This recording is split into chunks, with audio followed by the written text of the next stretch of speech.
আমাদের দুইজনকে অন্যান্য সুবিধা যা আছে সেগুলো দুই রকম দেওয়া হবে কেন? একটা হতে পারে ধরেন ৫৪,০০০ বর্গ মাইলের মধ্যে আমি তো মনে করি ২০ কোটি লোক বাস করে, সরকারি সেন্সাস বলে ১৮ কোটি। এই ১৮ কোটি লোকের কতজন চাকরিতে আছে, কত ধরনের চাকরিতে আছে, সবকিছু বুঝে শুনে রাতারাতি বৈষম্য দূর করা যাবে এরকম তো বলা যায় না, সময় লাগবে। কিন্তু বৈষম্যটা তৈরি করলেন কেন? আমাদের দেশের স্বাধীনতা ৫৪ বছর হয়েছে, তার মানে বাংলাদেশ এখন যুবকও নয়, প্রৌঢ় হয়ে গেছে। ভিত্তি বলতে একজন অভিজ্ঞ, দক্ষ, বোঝা সম্পন্ন একটা দেশ। এই ৫৪ বছরের মধ্যে কত ধরনের বৈষম্য দেখেন। মানুষ যখনই সুযোগ পেল তখনই সবাই বৈষম্য নিয়ে কথা বলতে শুরু করল। সত্যি বিষয় হলো যে এর আগে বৈষম্য কেন নিজেদের সুখ দুঃখ অভাব দিয়ে কথা বলার সুযোগ পাওয়া যেত না। এত বড় যে মুক্তিযুদ্ধ ছিল, সেই মুক্তিযুদ্ধের পরে যে সরকারটা আসলো, সবাই তো মনে করেছিল মানে নদী নদী রক্ত দিয়ে যে দেশে কিনলাম সে দেশে কথা বলতে পারবো না, এটা হয় নাকি? কিন্তু অবস্থাটা তাই হলো। শাসন ২ বছর ২.৫ বছর যেতে না যেতে সেই সরকার, শেখ মুজিবের সরকার একগুলো শাসন কায়িত্ব ছিল। মানে বাল ব্যক্তি সংগঠন প্রকাশনা কোনো কিছু করা যাবে না সরকারের ইচ্ছার বিরুদ্ধে। হয়তো এই যে কথা বলে না, পেটে দিলে পিঠে সয়, আপনি পেটেও দিচ্ছেন না কিন্তু পিঠে নিরন্তর নির্যাতন করে যাবেন, সেরকম করি কেন? আমি আবার বলি, ধরেন কত রকম চাকরি আছে, বেতন স্কেল কত রকম আছে, ওয়েজের কত রকম পার্থক্য আছে, তাদের মধ্যে কত রকম বৈষম্য আছে, এগুলোর উপরে এখন পর্যন্ত কোনো বিস্তারিত বিবরণ আমি আনতে পাইনি যে একসাথে পড়ে দেখতে পারি যে মানুষের মুখে এত বৈষম্য করা হয়েছে। অথচ যারা ক্ষমতায় এলেন তারা কিন্তু এটাই বলেছিলেন যে তারা বৈষম্য বিরোধী একটা সমাজ প্রতিষ্ঠা করতে চান, এখনো তাই বলে। আমি একদম খুব প্রথমেই জিজ্ঞেস করি, ধরেন প্রফেসর মোহাম্মদ আলী, আমরা সবাই খুবই উৎসাহী হয়েছিলাম না, এত বড় একটা মানুষ এবার দেশের শাসন দিচ্ছে, শাসনের ভার নিয়েছেন, এবং উনি আর যাই হোক এর আগের যে সরকার ছিল বা সরকারগুলো ছিল তাদের মতো চোর ছ্যাঁচড়া লুটেরা যেমনি পারে টাকা বাড়ান, ওই জন্যই এমপি হবো, ওই জন্য নেতা হবো, এই ধান্দার লোক তো তারা করে। ডক্টর ইউনূস নন, তার সাথে যারা আছেন উপদেষ্টা, সবার কথা বলছি না, বেশিরভাগ ওই রকম ধান্দাবাজ লোকটা টাকা বাড়ানোর জন্য, যে কোনো ভাবে নিজেদের আগে বোঝানোর জন্য এখানে এসছে, তা নয়। কিন্তু তারাও এই ১ বছরে কি করেছে আপনারা নিজেদের দেখে বুঝছেন। আমি এই পর্যন্ত ৫ আগস্টের পরে এইরকম পেশাজীবী চাকরিজীবীদের অনেকগুলো সমাবেশে দাওয়াত পেয়েছি। আমি যেখানে যেখানে পেরেছি সেখানে গেছি, কারণ আমার মনে হয়েছে বিষয়টা আমার বোঝা উচিত। আমার মনে হয়েছে বিষয়টা যারা রাজনীতি করেন তাদের সবার বোঝা দরকার। হঠাৎ করে কেউ বললো কি ব্যাপার, আমরা আসলাম সবাই খালি দাবি করছে, এটা কোন কথা? একটু বসতে দেন ঠিক মতো। আপনারা যে তাদেরকে বসতে দেবেন, নিজেরা কি বসে থাকতে পারছেন আরামে শান্তিতে? নাকি সবসময় একটা পোকা কামড়াচ্ছে, সবসময় একটা কষ্ট দংশন করে, সবসময় নিজের পরিবারের দিকে, ছেলেদের দিকে, স্ত্রীর দিকে, আত্মীয় স্বজনের দিকে তাকালে মনটা খারাপ হয়ে যাচ্ছে। মানে এইরকম আমি দেখেছি যে একই চাকরিতে, মানে একই অফিসের চাকরিতে হয়তো ধরেন ২০টা গ্রেড আছে বেতনে, সবচেয়ে নিচে যার বেতন উনি হয়তো কোনো রকমের ১০০০-১২ টাকা পান, আর যার উপরে ১ নম্বর গ্রেডে আছেন তিনি পান ২ লক্ষ টাকা করে। আচ্ছা, ১০-১২ হাজার টাকা দিয়ে ঢাকা শহরে কোনো পরিবার চলতে পারে? তো এটা কোন ধরনের পরিহাস? এখন যদি ধরেন কালকে আপনারা আমাকে বললেন ভাই ঠিক আছে আপনি এখন প্রধানমন্ত্রী হন, দেখি কি করতে পারেন। তো পরশু দিন আমি সব করে দিতে পারবো এরকম ফালতু কথা কখনো বলি না, এখনো বলছি না। কিন্তু আমার মনের মধ্যে এই কষ্ট সবসময় থাকতে হবে। আমি যদি জনতার প্রতিনিধি হতে চাই, জনতার নেতা হই, যদি সেই কথা বলি, তাহলে মানুষের দুঃখে যে আমার মন কাঁদে, তাদের দুঃখ যে দূর করবার চেষ্টা করি, এটুকু মানুষের অন্তত বুঝতে হবে। কিন্তু মানুষ তো বুঝছে না। এই যতগুলো সমাবেশ হয় প্রেস ক্লাবের সামনে, বিভিন্ন শ্রেণী পেশার মানুষ আন্দোলন করে, যেখানে যেখানে আমি যাই সবাই বলতে বলতে শেষ পর্যন্ত এটা বলেন, ওরা তো আমাদের দুঃখ বোঝে না, কোনোদিনও বুঝবে না, কারণ তার এই কষ্ট করেনি কোনোদিন। ওই বল না, সাপে না কামড়ালে কামড়ের ব্যথা বুঝবেন কি আছে। এখানেও সেরকম। আপনি বেতনে যদি 12,000 টাকা পান, আপনার স্ত্রী এবং 2টি সন্তান সহ ঢাকায় যে বাসায় থাকবেন, তার ভাড়া কত লাগবে? তারপরে খাবেন কি, চলবেন কি, ছেলে মেয়েদের লেখাপড়া হবে কিভাবে? এই দেশের জন্য তো লড়াইটা হয়নি। মানে আমি সেই লড়াইয়ের কথা বলছি আমাদের স্বাধীনতা যুদ্ধ থেকে শুরু করে এখন পর্যন্ত আমরা যতগুলো লড়াই করেছি, আমাদের প্রত্যেকের চোখে তো এই সবটাই ছিল একটা ভালো জীবন চাই। ধরেন আপনারাও যে আজকে এখানে আসছেন, আবহাওয়া তো বেশ খারাপ, বৃষ্টি হচ্ছে। আমি সেই 11টার আগে রওনা হয়েছি,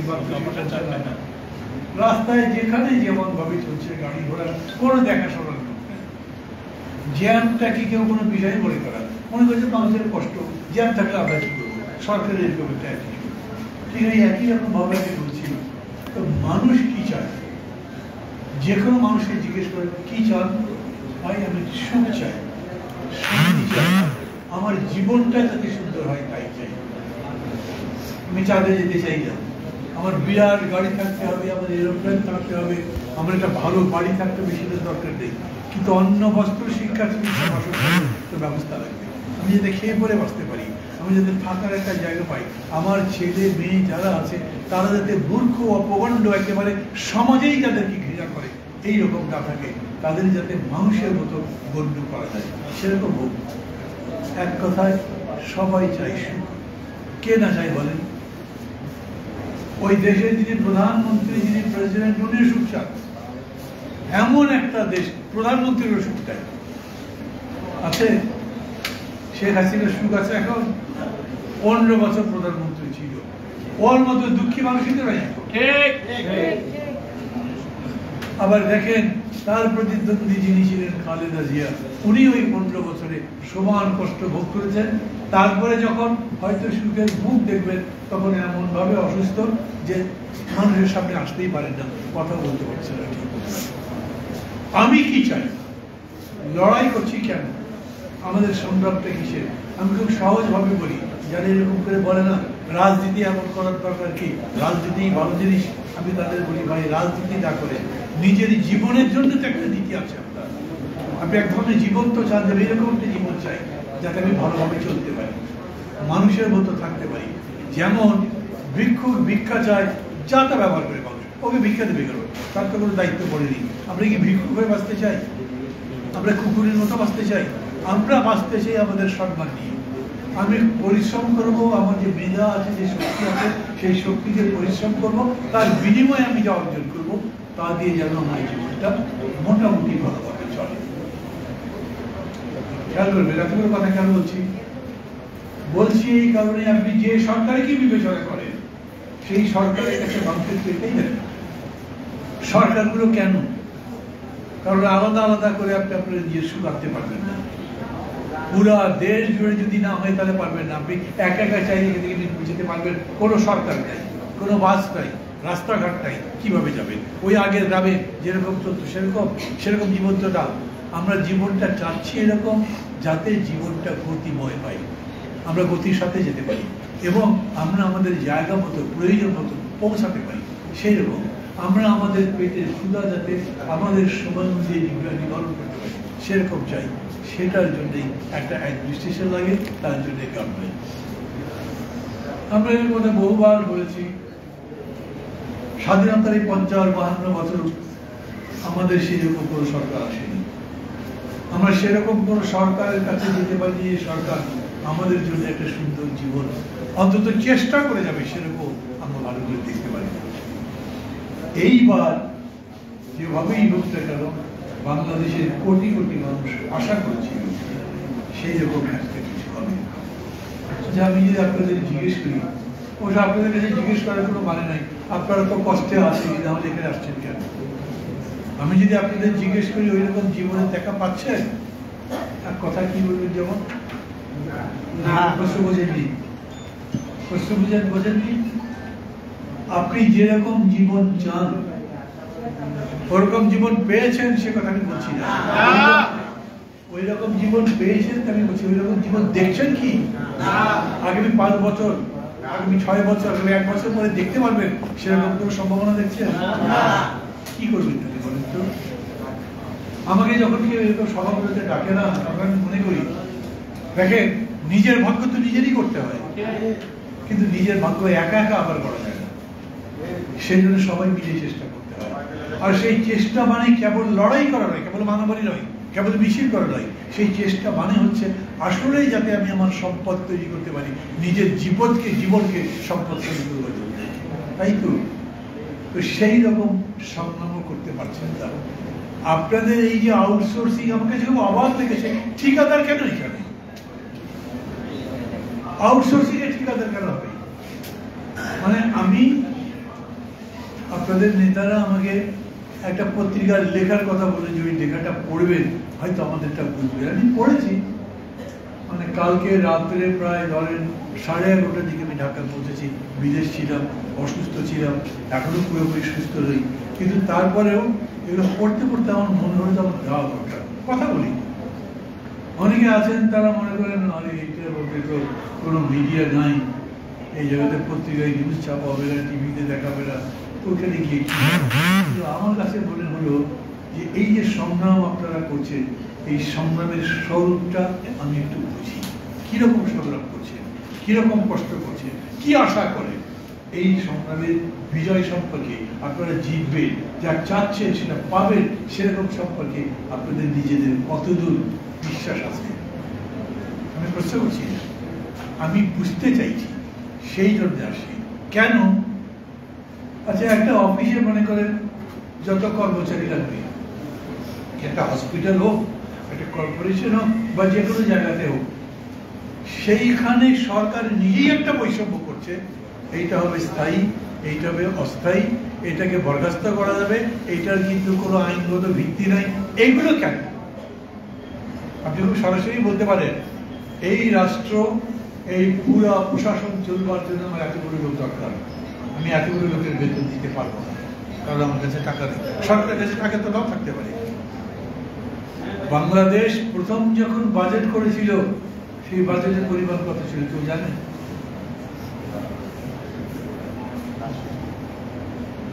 কয়েক হাজার কোটি টাকা মাত্র। এখন বাংলাদেশের বাজেট 8 লক্ষ কোটি টাকা।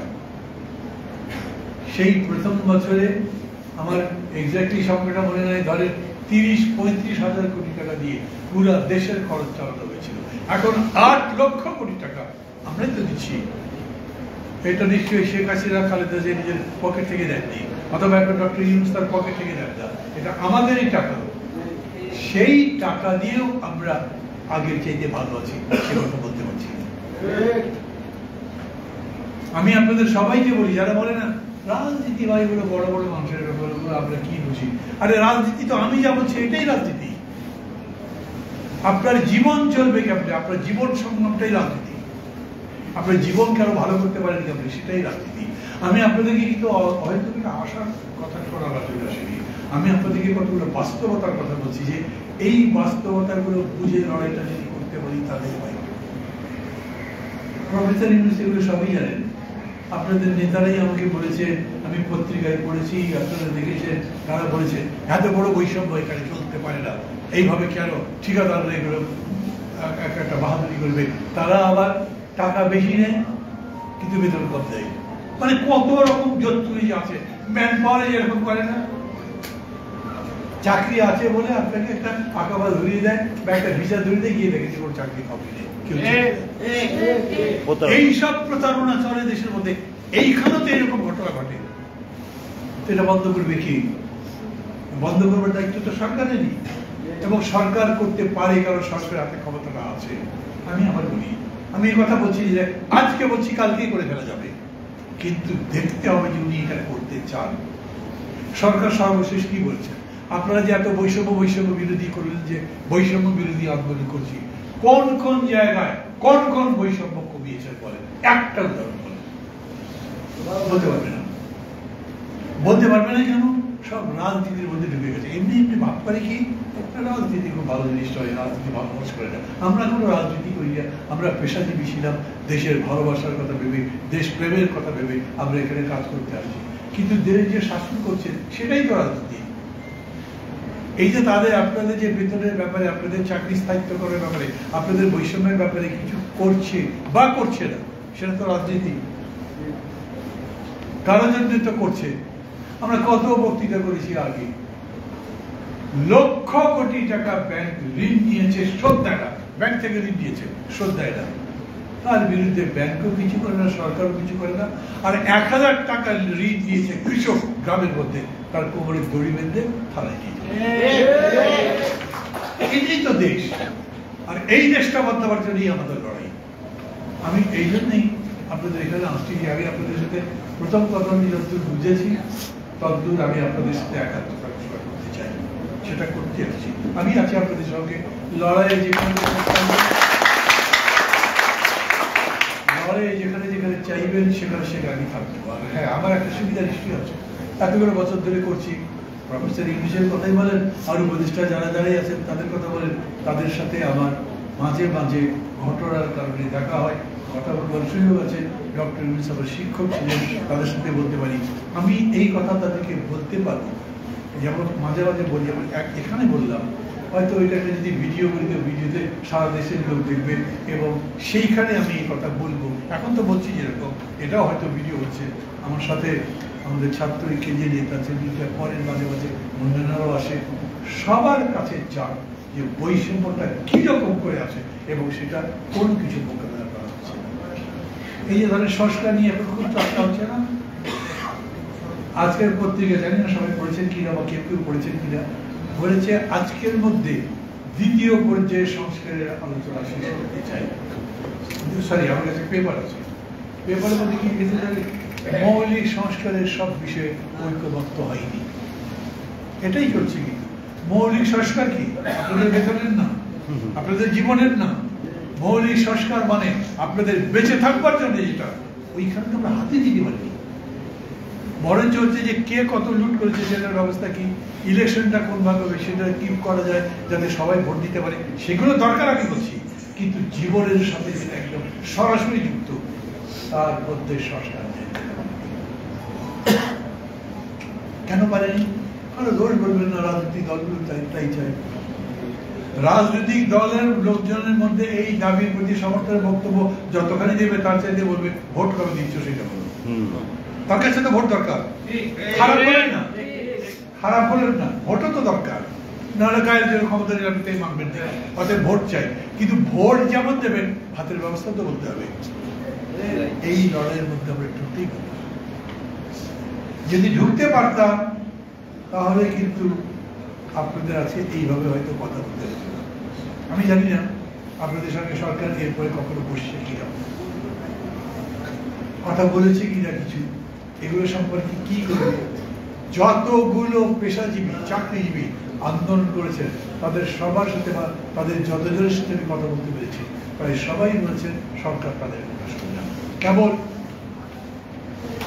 এই যে বেসরকারি শ্রমিক ঐক্য পরিষদ বা কি বলে কর্মচারী ঐক্য পরিষদ আন্দোলন করবার পরে তাদের একটা বেস্ট গ্রেডের মতো সরকার করেছে। তার মানে আন্দোলন করলে কিছু কিছু দাবি আদায় করা যাবে। ওই আন্দোলন করবেন। আপনারা যেগুলো বলেছেন এর মধ্যে এই দাবিগুলো আমি বলছি,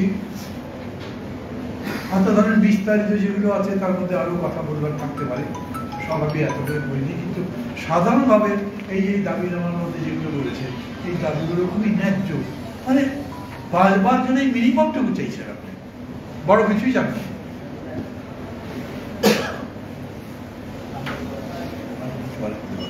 একটু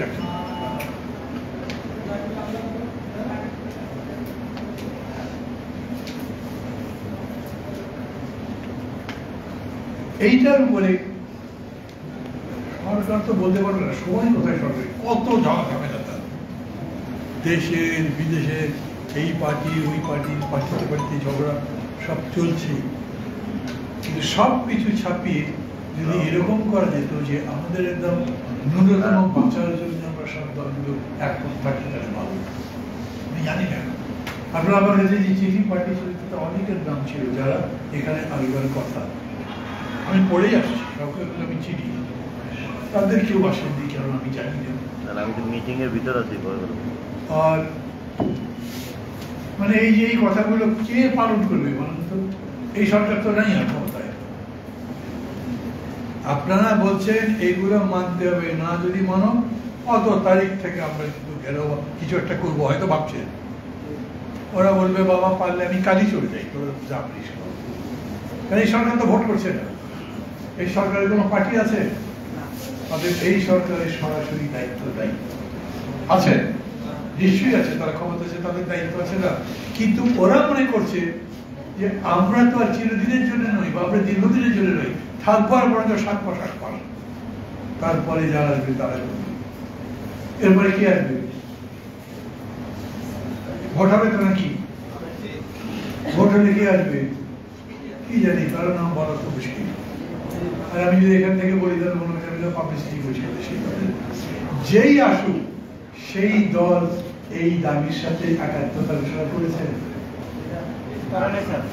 আমি বলি মানে কোন দলের বিপক্ষে বলছি না কোন দলের পক্ষে বলছি না আমি তো একটা দল করি আমি আর জান দিয়ে ওই দল করি আমি চাই ওই দলই শক্তিশালী ভালো আমি চাই আপনারা সবাই আমার দলে যোগ দেন কিন্তু এখন আহ্বান করছি কথা বলছি প্রত্যেকেই তাই চাইবে কিন্তু সেই দলের সাথে সাথে তার চেয়ে বড় কথা সাধারণ মানুষের জীবনের প্রশ্নে যেটা সেইটা বলতে হবে যে আমি এটা করতে চাই যারা ক্ষমতায় যাবেন বলে মনে হয় তারা যদি জনগণের ন্যায্য দাবির প্রতি অঙ্গীকার না করে ক্ষমতা যে করবে কেন আপনাদের সেই রকম আন্দোলন করতে হবে আমি মাহমুদুর রহমান মান্না এসে যদি খুব সুন্দর একটা বক্তৃতা করি কিচ্ছু আসে যায় না ওরা শুনবে যারা ক্ষমতা যাবে তারা শুনবে তারা যদি এসে বলে হ্যাঁ এই কাজগুলো ঠিক আমি অঙ্গীকার করছি এটা আমরা ক্ষমতায় হিট করবো তাহলে ক্ষমতায় যাওয়ার পরেও আবার 2 নম্বরই করতে পারে বেইমানি করতে পারে কাজ করবে না আপনি তখন বলতে পারবেন আপনি কিন্তু মিথ্যা বলছেন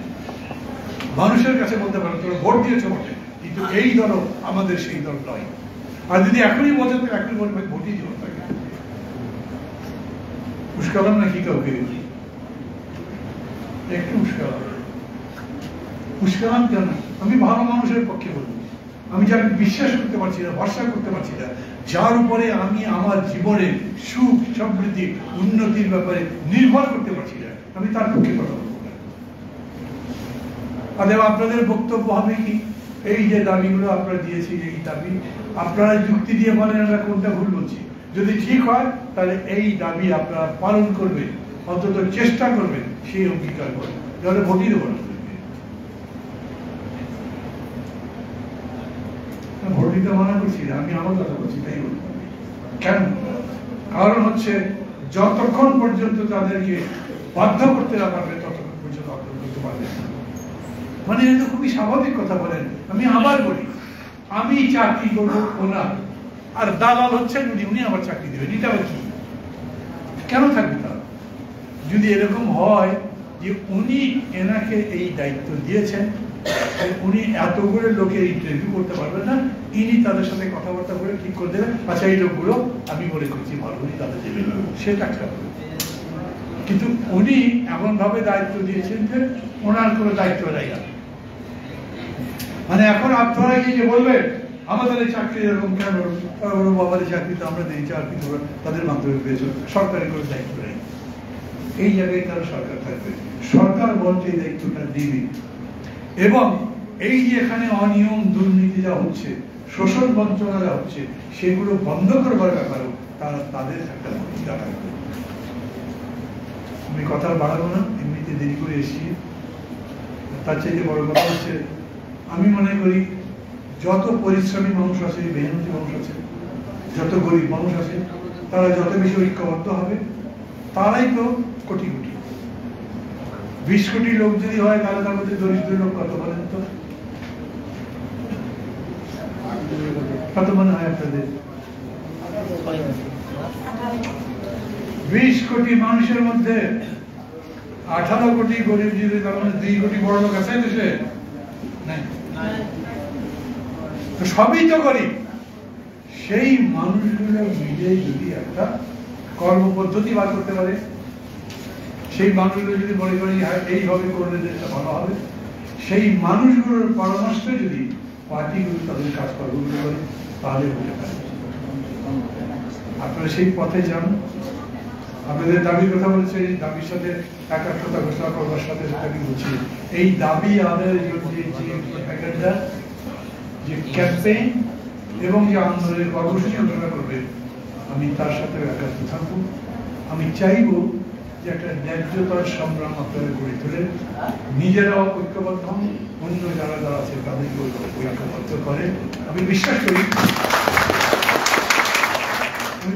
করি পৃথিবীর বহু দেশ তাদের অবস্থা পরিবর্তন করতে পেরেছে, কিন্তু সেটা করতে পেরেছে নেতৃত্ব যারা সরকারে আছে, তারা তাদের আন্তরিকতা দিয়ে, বুদ্ধিমত্তা দিয়ে, মেধা দিয়ে সেই পরিবর্তন করেছে।